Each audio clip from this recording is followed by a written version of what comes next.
Assalamualaikum warahmatullahi wabarakatuh. Kembali lagi dengan saya Intan Hausrini. Nah, di video kali ini saya akan mengupload tugas mandiri presentasi mata kuliah logika informatika. Sebelum nonton, jangan lupa like, komen, dan subscribe ya. Selamat menonton. Assalamualaikum warahmatullahi wabarakatuh. Di sini saya akan menjelaskan tentang fungsi boolean dengan tabel kebenaran. Nah, sebelumnya saya akan menjelaskan aljabar boolean. Aljabar boolean adalah aljabar yang berhubungan dengan variabel biner dan operasi logik, di mana aljabar boolean adalah sistem matematika yang terbentuk dari 3 operator logika, berupa negasi, and, dan or. Aljabar boolean adalah sistem matematika yang didasarkan pada logika yang memiliki seperangkat aturan atau hukum yang berguna dalam menentukan, mengurangi, atau menyederhanakan ekspresi boolean. Variabel yang digunakan aljabar boolean hanya memiliki 2 kemungkinan, yaitu 0 dan 1. Tetapi ekspresi jumlah variabel yang dihasilkan tak terbatas, yang semuanya dilabeli secara individual untuk memiliki input ke ekspresi. Nah, di sini saya akan membahas fungsi boolean. Fungsi boolean dapat terbentuk dari gabungan variabel biner. Yang kedua dapat terbentuk dari operator OR atau operator AND. Nah, salah satu upaya untuk membandingkan fungsi dibawa ke bentuk standar terlebih dahulu. Bentuk standar fungsi boolean ini dikenal dengan istilah kanonik.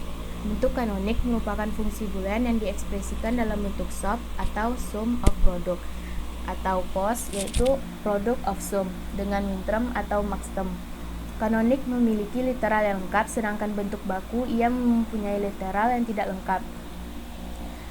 Nah, di sini ada 2 macam bentuk kanonik. Yang pertama itu adalah SOP atau sum of product. Pada bentuk ini, fungsi dinyatakan dengan penjumlahan dari hasil perkalian literal-literal fungsi. Masing-masing suku yang dijumlahkan disebut dengan minterm. Untuk dapat memperoleh ekspresi boolean, yang harus diperhatikan hanyalah output yang nilainya adalah 1. Dalam penulisan minterm disimbolkan dengan huruf M kecil dan diberi indeks angka yang menunjukkan perkalian literal yang diwakilinya. Jika literal dikomplementkan, artinya menunjukkan angka 0. Yang kedua yaitu adalah bentuk POS.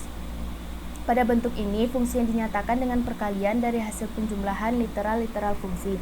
Masing-masing faktor yang dikalikan disebut dengan maxterm. Nah, pada boolean bentuk POS ini, yang harus diperhatikan hanyalah output yang bernilai 0.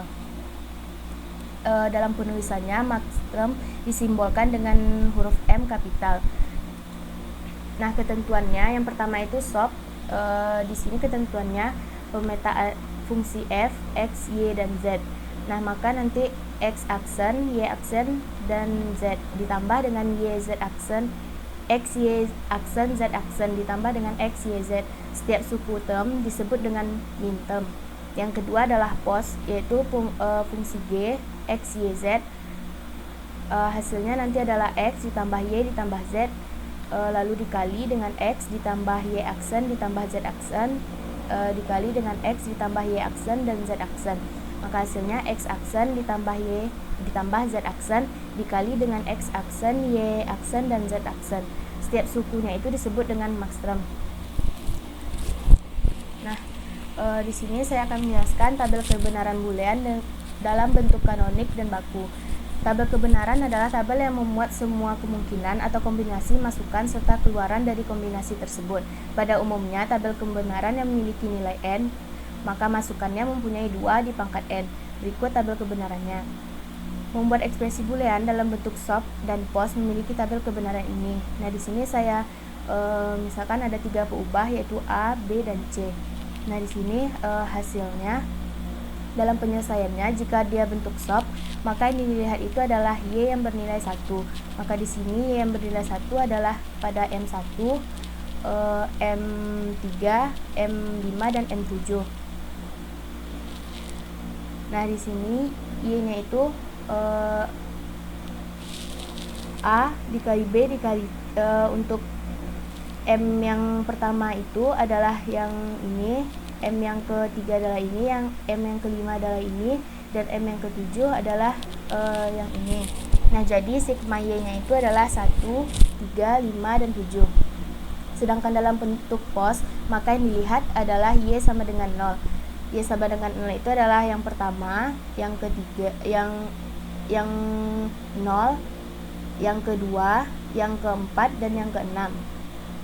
Nah, jadi sigma Y-nya itu adalah 1, 3, maaf salah. Jadi sigma Y-nya itu adalah 0, 2, 4, dan 6. Contoh soalnya, di sini saya membuat nyatakan tabel kebenaran di bawah ini dalam bentuk canonic slope dan post. Nah, di sini saya buat ada 3 peubah. Penyelesaian yang pertama untuk mencari slope-nya itu adalah kombinasi nilai-nilai peubah yang menghasilkan fungsi 1, dan di sini kita lihat yang bernilai 1, maka di situ tergolong kepada slope. Nah, jadi yang bernilai 1 itu adalah 0, 0 dan 1, yang kedua adalah 1, 0, dan 0, yang ketiga adalah 1, 1, dan 1. Nah, fungsi booleannya dalam bentuk canonic slope adalah x aksen, y aksen, z ditambah y x, y aksen dikali z ditambah x, y, z, atau dengan menggunakan lambang minterm, yaitu adalah m1 ditambah m1 kecil ditambah m kecil 4 ditambah m kecil 7. Jadi sigmanya itu adalah 1, 4, dan 7. Nah, untuk mencari pos itu kita melihat nilai fungsi yang sama dengan 0. Nah, di sini kita lihat yang bernilai 0, maka di situ adalah termasuk ke dalam pos. Jadi yang bernilai 0 itu adalah untuk yang pertama, untuk yang 0, untuk yang kedua, yang ketiga, yang kelima, dan yang keenam. Nah, di sini yaitu adalah 0, 0, dan 0, terus 0, 1, 0, 0, 1, 1, 1, 0, 1, dan 1, 1, 0. Jadi kalau membuat fungsi f-nya itu adalah m kapital 0, m kapital 2, m3, m5, dan m6. Jadi sigmanya itu 0, 2, 3, 5, 6. Nah, mungkin sekian yang dapat saya sampaikan. Terlebih terkurang saya mohon maaf. Assalamualaikum warahmatullahi wabarakatuh. Waalaikumsalam warahmatullahi wabarakatuh.